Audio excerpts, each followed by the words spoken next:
Martina, dove vai? A Vienna? Martina, dove vai? Che paese vai di Vienna? Paese.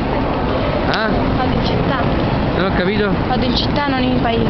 Non in città, ha detto vai in città, ha detto ma in... Andiamo da Budapest. Dove vai tu? Budapest.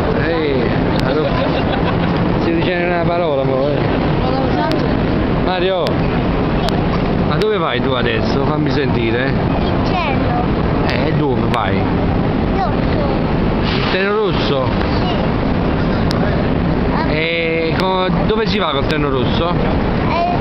Io ho andato a passare il biglietto. Hai comprato il biglietto per partire tu? Sì. Va bene. Ciao, buon viaggio.